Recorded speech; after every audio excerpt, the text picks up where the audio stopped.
बिस्मिल्लाहिर्रहमानिर्रहीम। अस्सलाम वालेकुम वरहमतुल्लाहि वबरकातुह। मैं डॉक्टर इरफानुल्लाह आप सबको अपने यूट्यूब चैनल हलाल अपडेट्स में खुशामदीद कहता हूँ।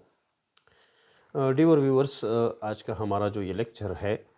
वो पहले लेक्चर के साथ रिलेटेड है। पिछले लेक्चर में हमने पोर्कुपाइन के शरई हुक्म के हवाले से गुफ्तगू की थी। आज हम गुफ्तगू करने जा रहे हैं व्हेल मछली, शार्क और डॉल्फिन की शरई हैसियत के हवाले से। बाज़ लोग इसके बारे में तशवीश में मुब्तला होते हैं कि मछलियों में ख़ासकर समंदरी मखलूक़ात में हम कौन सी चीज़ें खाएँ कौन सी न खाएँ। अगरचे जो बाज़ दूसरे समंदरी जानवर हैं उसके बारे में हम तफसील इंशाअल्लाह मुख्तलिफ़ लेक्चर्स में गुफ्तगू करेंगे, लेकिन आज का हमारा जो ये लेक्चर है तो वो है व्हेल मछली के हवाले से, इसी तरह से शार्क के हवाले से और डॉल्फिन के हवाले से। चूँकि ये समंदर की बड़ी बड़ी मछलियाँ हैं तो इसका शरई हुक्म क्या होगा, मुख्तलिफ़ लोग इसके हवाले से पूछते हैं। तो सबसे पहले जो व्हेल मछली है उसका शरई हुक्म क्या है, यानी उसको खाया जा सकता है या नहीं खाया जा सकता। तो सबसे पहले तो ये जान लें कि अहनाफ के यहाँ समंदरी मखलूक़ात में से सिर्फ़ और सिर्फ वो चीज़ें जायज़ और हलाल हैं, उनका खाना और उनके बाय प्रोडक्ट्स को यूज़ करना, कंज्यूम करना जायज़ हैं, जो मछली की तारीफ़ में आते हैं, जिनको समक कहा जाता है, जो इसको फ़िश कहा जाता है, या जो मछली की तारीफ़ में आते हैं, बस वही सारे, ख्वाह वो छोटे हैं या बड़े। इसमें छोटे और बड़े की कोई तफरीक नहीं है, बस उस पे मछली की तारीफ़ का लाज़िम आना ज़रूरी है। और मछली की तारीफ़ हम कहाँ से मालूम करेंगे, तो कुछ तो अहले लुग़त ने उसके हवाले से गुफ्तगू की है कि कौन कौन से दरियाई जानवरों में से कौन से फ़िश हैं, कौन सी मछली है और कौन सी मछली की किस्म नहीं है। लेकिन उलमा ये कहते हैं कि इस बारे में जो माहिरीन हैं इस फ़न के, उनकी राय मोतबर होगी। जो सी फूड के हवाले से जो माहिरीन होते हैं, या वो लोग जो समंदर के किनारे रहते हैं या मछलियों का कारोबार करते हैं, तो उनकी राय इस हवाले से मोतबर होगी, तभी उस पर कोई फतवा उसके हिल्लत या हुर्मत का दिया जा सकता है। तो जहाँ तक व्हेल मछली की हिल्लत व हुर्मत की बात है, तो व्हेल मछली को अरबी लुग़त में अंबर भी कहा गया है, और उलमा कहते हैं कि अहले लुग़त ने इसको मछली की किस्म में शुमार किया है। अगरचे ये बज़ात ख़ुद छोटी मछलियों को खाता है, लेकिन चूँकि इसको मछली की किस्म में इसको शुमार किया जाता है, और अहले लुग़त ने और ख़ासकर जो माहिरीन हैं इस फ़न के, उन्होंने उसको मछली ही की किस्म करार दिया है। लिहाजा जो अंबर है या जो व्हेल मछली है, तो इसका खाना जायज़ है और इसके बाय प्रोडक्ट्स भी कंज्यूम किए जा सकते हैं। इसके बाद जो दूसरा है शार्क, तो शार्क के हवाले से क्या है, तो शार्क के हवाले से उलमा कहते हैं कि जो अहले लुग़त हैं वो कहते हैं कि शार्क ये मछली नहीं है, और इसको जो नाम दिया है मगरा के नाम से, इसको मगरा मछली कहते हैं, और अरबी ज़ुबान में इसको कर्श या कोसच कहा जाता है। कर्श चूँकि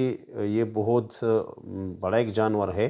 और तो इस वजह से इसको कर्श कहा जाता है, कर्श और कोसच। तो जो अहले लुग़त हैं तो उन्होंने शार्क को मछली की किस्म में शुमार नहीं किया है। तो बाज़ उलमा ने लिखा है कि मछली की तारीफ़ हर उस जानवर पे सादिक आएगी जिसके दुम के दो टुकड़े हों, यानी उसके दुम के दो परसें हों, दो तरफ वो है, हालांकि शार्क के वो कहते हैं कि इस तरह से दुम नहीं होती, और दूसरा ये है कि उसमें कांटे लगे हों। तो शार्क में ये सिफ़ात नहीं है, लिहाजा शार्क को मछली की किस्म में शुमार नहीं किया है। और अब्दुल हई लखनवी रहमतुल्लाह अलैह लिखते हैं कि शार्क इस वजह से मछली की किस्म में नहीं है क्योंकि इमाम शाफ़ी रहमतुल्लाह अलैह के यहाँ भी इसमें इख्तिलाफ़ है, यानी वो भी उस मुतलकन इसको हलाल नहीं समझते, हालांकि इमाम शाफ़ी रहमतुल्लाह अलैह के यहाँ समंदर के अक्सर जानवर वो हलाल हैं। तो वो भी चूँकि इसमें उसका भी इख्तिलाफ़ है, तो इस वजह से वो कहते हैं कि जो शार्क है तो वो मछली की किस्म में नहीं है। और दूसरा ये है कि जो جو جدید ماہرین ہیں یا جو اس فن کے ماہرین ہیں تو وہ بھی شارک کو مچھلی کی قسم میں شمار نہیں کرتے، لہٰذا شارک کی حلت نہیں ہوگی بلکہ اس کو حرام ہی کنسیڈر کیا جائے گا۔ اچھا، اب یہاں پہ یہ بھی ایک سوال ہو سکتا ہے کہ جو زوالوجسٹ ہے علامہ دمیری رحمۃ اللہ علیہ، اس کی کتاب ہے حیات الحیوان، تو اس نے شارک کو مچھلی کی قسم میں کنسیڈر کیا ہے اور اس کو حلال سمجھتے ہیں۔ تو یہ بات واضح ہونی چاہیے کہ علامہ دمیری رحمۃ اللہ علیہ وہ شافعی المسلک ہیں، اور امام شافعی رحمۃ اللہ علیہ کے ہاں چونکہ سمندری مخلوقات سارے سمک میں داخل ہیں، مچھلی کی قسم میں داخل ہیں، اسی وجہ سے اس نے اس کو جائز لکھا ہے۔ جہاں تک احناف ہے تو احناف کے ہاں شارک مچھلی وہ کھانا جائز نہیں ہے۔ اچھا، یہاں پہ ایک فرق بھی سمجھنا چاہیے کہ اسی شارک کی طرح ایک دوسری مچھلی ہوتی ہے، وہ بھی بالکل سیم اسی کی رنگ کی ہوتی ہے، یعنی اس کا جو رنگ ہوتا ہے تو بالکل بینس کی رنگ کی طرح کا ہوتا ہے، لیکن جو ماہرین ہیں وہ کہتے ہیں کہ اسی شارک اور مگرا، وہ اس کو بھی مگرا کہتے ہیں، ایک دوسری قسم کی مچھلی ہے بالکل شارک جیسی ہے، لیکن وہ کہتے ہیں کہ اس کا جو پیٹ ہوتا ہے تو وہ سفید ہوتا ہے، اگرچہ اس کا جو پیٹ ہے اس کا رنگ سیم دونوں کا ہوتا ہے، لیکن جو پیٹ ہوتا ہے تو وہ سفید ہوتا ہے۔ تو جس کا رنگ جو پیٹ والا رنگ سفید ہوتا ہے تو ماہرین اس کو پھر مچھلی کی قسم میں شمار کرتے ہیں، تو پھر ایسے مچھلی کا کھانا اور ایسا جو مگرا ہے، مگرا مچھلی ہے، تو اس کا کھانا جائز ہوگا۔ تیسرا جو جانور ہے وہ ہے ڈولفن۔ ڈولفن کے حوالے سے میں آپ کو بتا دوں کہ ڈولفن کو بعض علماء نے خنزیر البحر لکھا ہے، یعنی یہ سمندری خنزیر کے نام سے اس کو جانا جاتا ہے۔ عربی میں اس کو دخس اور اس طرح ڈولفین بھی کہا جاتا ہے۔ اس کے حوالے سے بعض علماء نے لکھا ہے کہ یہ سمندری خنزیر ہے اور اس کو ناجائز لکھا ہے، اور اس کو مچھلی کی قسم میں شمار نہیں کیا ہے۔ علماء نے یہاں پہ ایک چیز کی وضاحت کی ہے، وہ یہ کی ہے کہ جیسے ہی مچھلی کی صفت یہ ہوتی ہے کہ وہ جیسی پانی سے باہر آتی ہے تو وہ تڑپنے لگتی ہے اور اس کا سانس رک جاتا ہے، اور وہ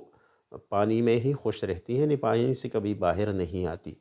جہاں تک ڈولفن کی بات ہے تو وہ کہتے ہیں کہ ڈولفن اگر زیادہ دیر پانی میں رہتا ہے تو اس کا سانس بند ہو جاتا ہے، اس وجہ سے پانی کی سطح تک آ جاتا ہے، اور وہ کہتے ہیں کہ یہ پانی کے بغیر بھی کچھ وقت زندہ رہ سکتا ہے، اس وجہ سے اس کو مچھلی کی اقسام میں شمار نہیں کیا ہے۔ تو ہماری جو گفتگو ہے اس کا خلاصہ یہ ہے کہ ویل مچھلی اس کا کھانا جائز ہے، جبکہ شارک جس کا پیٹ اور پیٹھ دونوں کا رنگ سیم ہو تو اس کا کھانا جائز نہیں ہے، اور اسی طرح سے ڈولفن کا کھانا بھی جائز نہیں ہے،